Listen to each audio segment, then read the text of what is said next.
The grand hall of the Washington Press Center was a sea of flashing cameras, murmuring reporters, and the occasional authoritative bark of a security guard. It was a high-stakes day, with Donald Trump addressing the nation about an ambitious new initiative. But it wasn't the former president who drew all the attention. Seated quietly beside him, a figure rarely seen in public captured the collective curiosity of the room: Barron Trump. At 6 feet 7 inches, Barron towered over his father, his youthful face calm yet undeniably sharp. The boy who had once been shielded from the public eye now sat in the spotlight, his every movement scrutinized.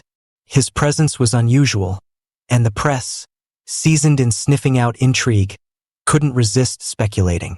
Why was he here? Was this a deliberate statement? The questions hung in the air like the faint hum of tension permeating the room. Barron's posture was impeccable. His hands rested on the table in front of him, his expression neutral but alert. His eyes, a piercing blue, scanned the room without betraying a single thought.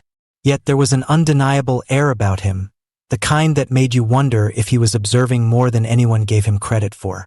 Donald Trump began speaking, his voice commanding as always, weaving through policy details with the confidence of a man used to holding court.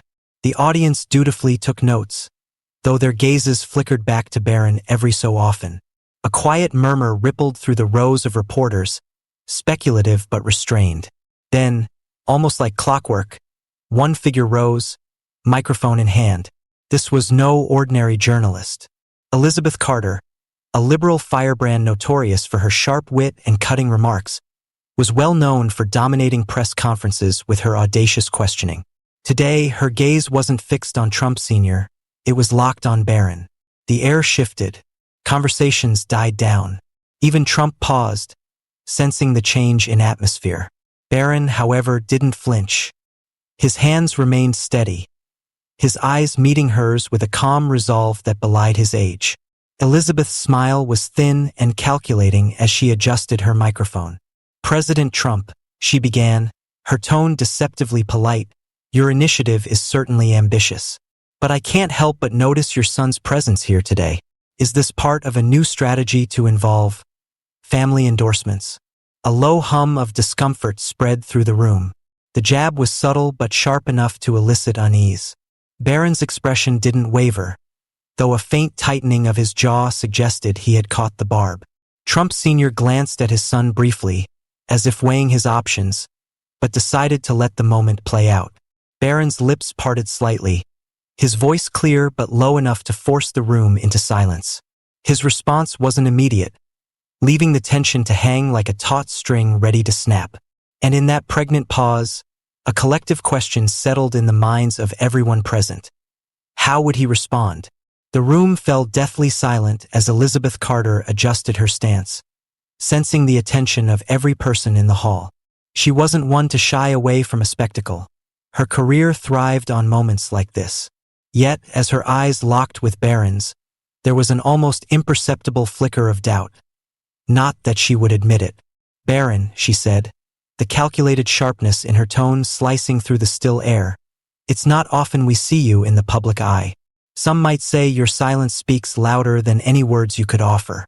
Do you think being born into privilege automatically makes your perspective relevant here today?" The crowd collectively inhaled. It was an audacious move, even by Elizabeth's standards.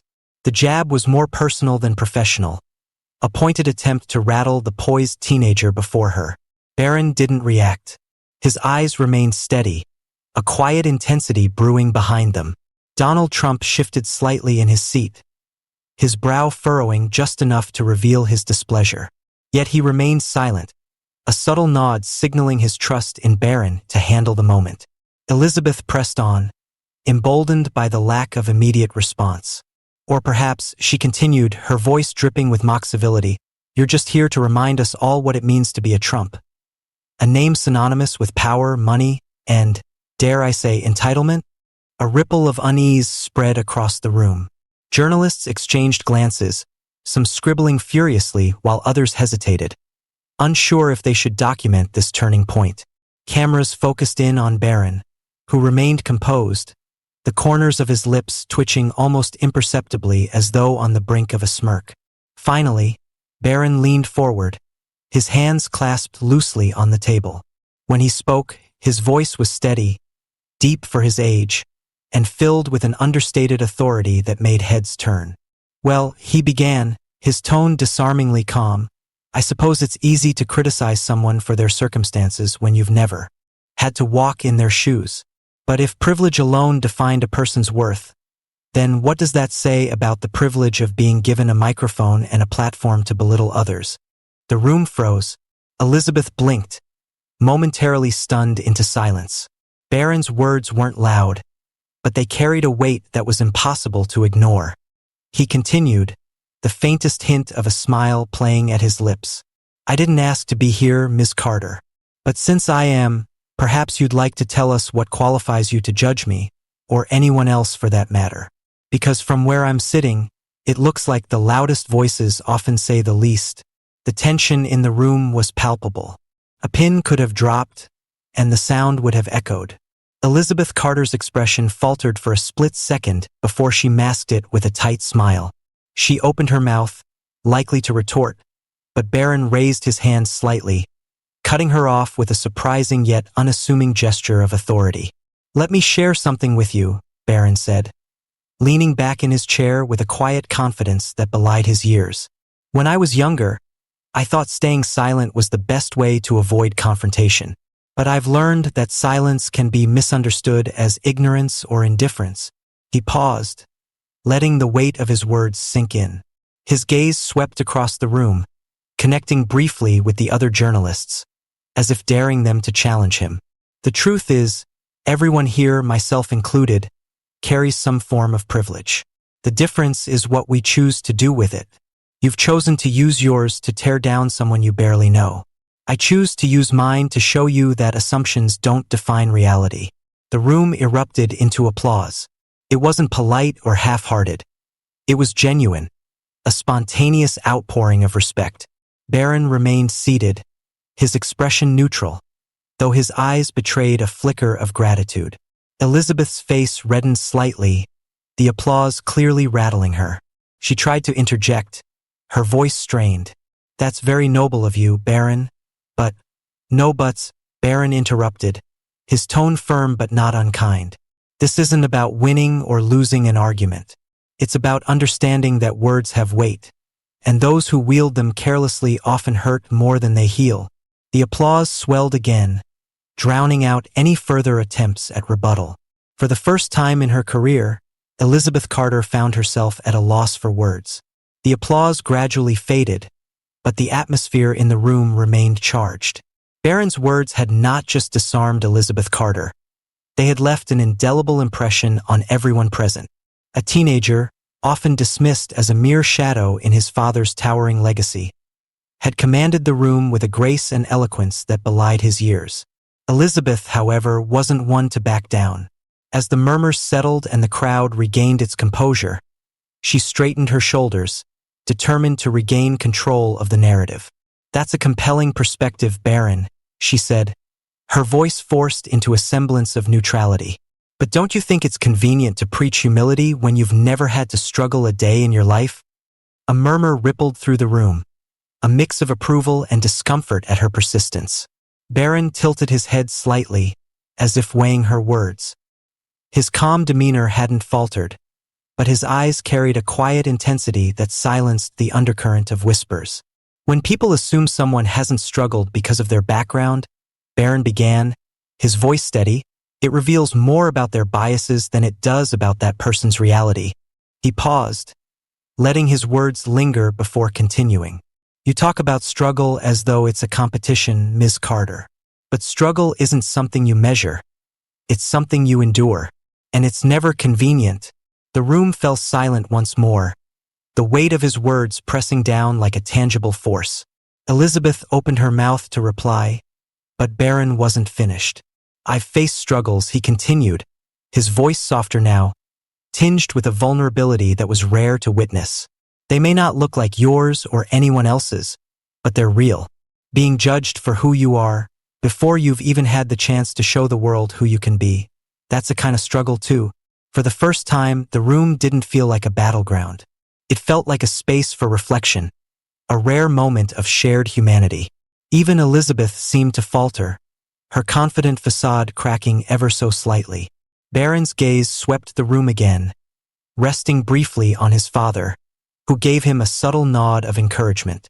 Privilege doesn't exempt anyone from pain or fear, Barron concluded, his voice firm once more. It just changes the way the world sees you, and how you have to navigate it. A heavy silence followed, filled with unspoken respect. Barron leaned back in his chair, his expression calm but resolute, as though he had said all he needed to say.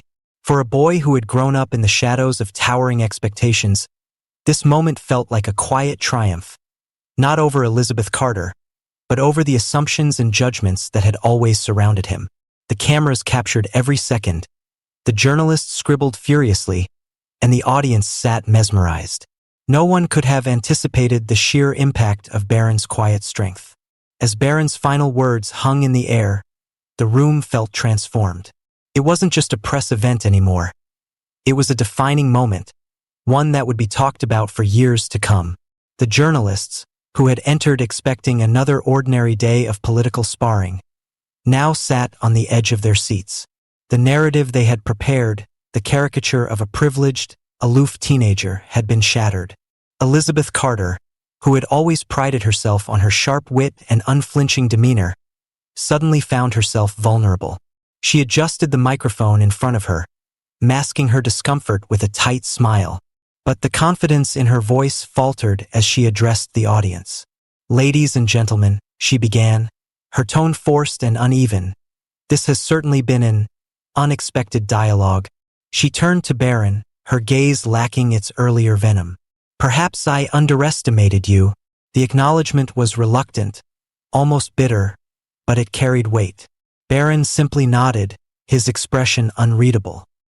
He didn't bask in her concession, nor did he appear to revel in his small victory. His maturity, his restraint, only deepened the impression he had already made. From the back of the room, a journalist stood and addressed Barron directly. "You mentioned earlier that being judged before proving yourself is a struggle. Could you elaborate? Have you experienced moments where that judgment felt overwhelming?" The question was pointed but respectful, and the room collectively leaned in, eager for Barron's response. He hesitated, the silence stretching long enough to build anticipation. When he finally spoke, his voice was quieter, but it carried a raw honesty that left no room for doubt. "I think everyone in this room has experienced moments when they felt misunderstood," he began, his gaze steady. "For me, those moments are amplified because of my last name. People look at me and assume they already know who I am. It's like living under a magnifying glass, where every action, every word, is scrutinized." A hushed stillness enveloped the room. The vulnerability in his words resonated deeply, not just because of who he was, but because they reflected a universal truth about human experience. He continued, his voice gaining strength. "But what I've learned is that it's not about proving people wrong. It's about staying true to yourself, even when the world doubts you. Because at the end of the day, their assumptions don't define you, your actions do." The room erupted into applause, louder and more heartfelt than before. For a moment, even Elizabeth Carter found herself clapping, though she quickly caught herself and folded her hands in her lap. Donald Trump, watching his youngest son with an expression of rare pride, leaned back in his chair, his arms crossed. It was clear to everyone present that this wasn't just a moment for Barron. It was a moment for the Trump family, a reminder of their resilience and unity. As the applause died down, Barron looked out at the crowd, his expression calm but resolute. This wasn't about winning an argument or proving a point. It was about being heard, about standing up in a world that often sought to silence him. The applause slowly faded, but the emotional resonance of Barron's words lingered in the room like an unshakable echo. Cameras flashed incessantly, capturing every flicker of expression on his composed face. The room had shifted. It was no longer about Elizabeth Carter's sharp questions or the sensational headlines the media had anticipated. It had become a profound moment of reflection, led by a young man many had underestimated. Elizabeth sat motionless, her earlier bravado completely drained. The cutting remarks she had prepared now felt hollow, irrelevant in the wake of Barron's authentic vulnerability. She glanced at her notepad, the words scribbled there now seeming petty, and slowly closed it. For the first time in her career, she didn't have a sharp retort. Instead, she found herself grappling with emotions she hadn't expected: respect and a twinge of guilt. Barron's words had done more than answer her question. They had dismantled the barriers she had erected in her pursuit of controversy. One of the journalists from the back spoke again, breaking the heavy silence. "Barron, you've just spoken about staying true to oneself in the face of judgment. How do you manage that when the scrutiny feels relentless, especially given your family's constant spotlight?" The room stilled once more, every person waiting with bated breath for his reply. Barron's gaze dropped for a moment, his hands clasped in front of him as he considered his response. "It's not easy," he admitted, his voice tinged with quiet resolve. "There are days when it feels like the world's expectations are louder than my own thoughts. But I've learned to surround myself with people who see me for who I really am, not just who they think I should be." The subtle ache in his voice tugged at the hearts of those listening. It wasn't a rehearsed answer. It was raw and unfiltered, a glimpse into the life of a young man navigating a reality most couldn't comprehend. "I also remind myself," he continued, "that my worth isn't determined by headlines or public opinion. It's shaped by the values I hold, the decisions I make, and the way I treat others. If I let the noise define me, then I've already lost." His words settled over the crowd like a soothing balm, yet their weight was undeniable. Even Elizabeth, who had made a career out of challenging powerful figures, seemed visibly moved. The cameras panned to Donald Trump, whose stoic demeanor had softened. There was a quiet pride in his eyes, not for a son who had defended the family name, but for a young man who had found his voice and used it to speak his truth. The room, which had started as a battlefield of opinions, had become a sanctuary of understanding. For the first time in the event, there was no tension, no underlying hostility, just a shared sense of humanity. Barron glanced at Elizabeth, his calm gaze meeting hers. "Thank you," he said simply. The sincerity in his voice caught her off guard. "For what?" she asked, genuinely perplexed. "For giving me the chance to speak," he replied. And with those words, the room erupted into applause once more. Not for a political figure, not for a headline, but for a young man who had turned judgment into understanding. As the applause rolled through the room, Barron took a steady breath. His gratitude wasn't for the recognition or the applause, but for the unexpected moment of clarity this encounter had brought him. He wasn't just a shadow of his family's legacy anymore. He was carving his own identity, one word, one truth, at a time. Elizabeth Carter, who had begun the evening with the intention of dismantling the Trump family narrative, found herself transformed. She studied Barron not as a target or a symbol, but as a person. His calm confidence and unshakable sincerity had achieved something few ever managed. They had disarmed her. "Barron," she said, her voice softer than it had been all night, "I'll admit I came here with assumptions about you, perhaps even judgments. But tonight, you've shown us something we rarely see in this room: grace under fire. And for that, I respect you." The audience murmured in surprise. Elizabeth Carter admitting fault was a rarity in itself, and her candid words carried a weight that made them all the more impactful.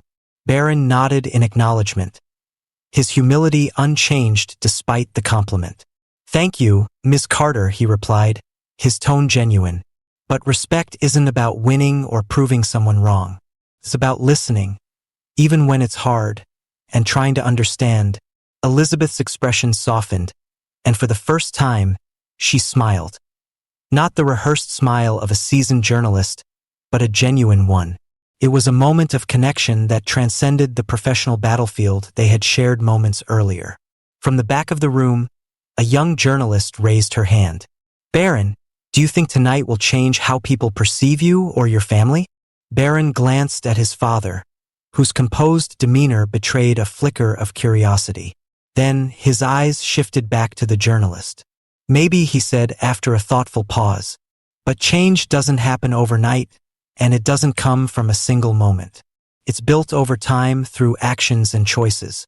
If tonight made even one person reconsider their assumptions, then it's a step in the right direction. His words were met with another wave of applause, but this time, it wasn't just admiration. It was respect. Barron Trump, a young man born into one of the most polarizing families in America, had managed to bridge a divide in a room full of skeptics. As the event drew to a close, Elizabeth approached Barron, her hand outstretched.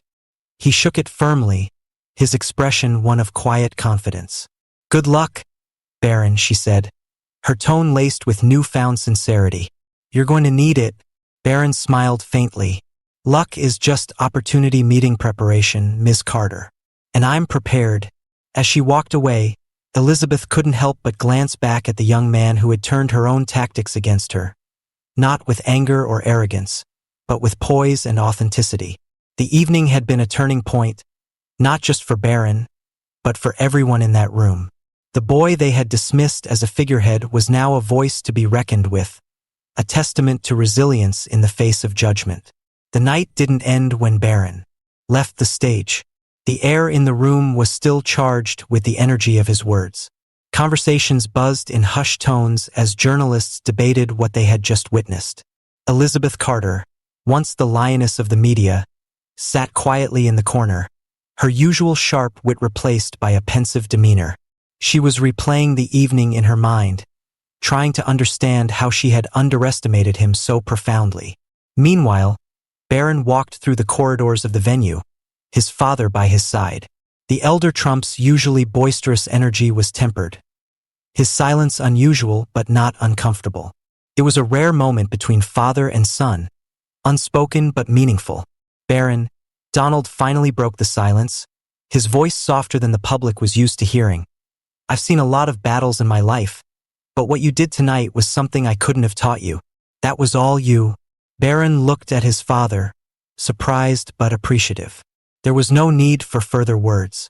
The moment of acknowledgement was enough. As they exited the building, a small group of supporters and reporters had gathered outside, braving the cold to catch a glimpse of the youngest Trump. Barron's calm facade remained intact, but inside, his heart raced. These were the moments he often dreaded, the cameras, the attention, the inevitable questions. A young girl, no older than 14, stepped forward timidly, clutching a notebook. Her voice was shaky as she spoke. "Mr. Trump," she began, addressing Barron directly, I just wanted to say thank you for standing up there tonight and speaking the way you did. It meant a lot to me." Barron's expression softened. The vulnerability in her voice mirrored the struggles he had faced, the loneliness of being judged before being understood. He knelt slightly to meet her eye level. "What's your name?" he asked gently. "Emma," she replied, her cheeks flushing. "Well, Emma," Barron said with a small smile, "thank you for saying that. It means a lot to me too." He signed her notebook with a quick flourish, adding a short note of encouragement. As she walked away, her face glowing, Barron felt something shift within him. For years, he had questioned his place in the world, doubted whether his voice mattered. Tonight, he had found his answer. Inside the venue, Elizabeth Carter sat with her phone, drafting a piece she knew would be unlike any she had written before. The headline, simple yet powerful, reflected the night's transformation. The day Barron Trump found his voice. As the Trump family's motorcade drove away, the city lights blurred into the background. Barron stared out the window, the weight of the evening settling on him. This was just the beginning. The world would continue to watch, judge, and criticize. But tonight, he had proven to himself and others that he could face it, not as a shadow, but as himself. The morning after the event, Barron woke up to a silence that felt different from the usual. His phone, usually flooded with notifications and messages, sat untouched beside his bed. The heavy weight of the previous evening's encounter was still lingering, but now, there was an overwhelming sense of clarity that kept him grounded. He had expected the media frenzy to be unbearable, yet something about the events had left him feeling lighter, more at peace with himself. He had faced the hardest audience, A room full of skeptics, each of them waiting for him to falter. And yet he hadn't. Instead, Barron had held his ground with an authenticity that was now reverberating in every corner of the media. People weren't just talking about him as the son of Donald Trump anymore. They were talking about him as Barron, a young man who had refused to bow down to assumptions and prejudice. As the day passed, the phone calls started trickling in. Some were from journalists seeking follow-up interviews. Others were from friends who had watched the event and were simply checking in. But the one message that stood out was from his mother, Melania. "Barron, I watched you last night. You made me proud," the text read. Those few words meant more to him than any praise from a reporter or any headline. His mother, always his pillar of support, had been watching him from a distance, quietly rooting for him. Now, to hear those words from her felt like a validation of everything he had been working toward. Later that afternoon, Barron stood in front of the mirror, contemplating his reflection. There was no denying that the evening had changed something inside him. He wasn't the quiet, reserved young man people expected him to be. He was someone who could hold his own, who could challenge the narrative, and who could turn skepticism into admiration with nothing more than his authenticity. Yet, despite the success, Barron couldn't help but think about Elizabeth Carter. He replayed the moment when she had admitted to her mistakes, when she had shifted from attacking him to recognizing his strength.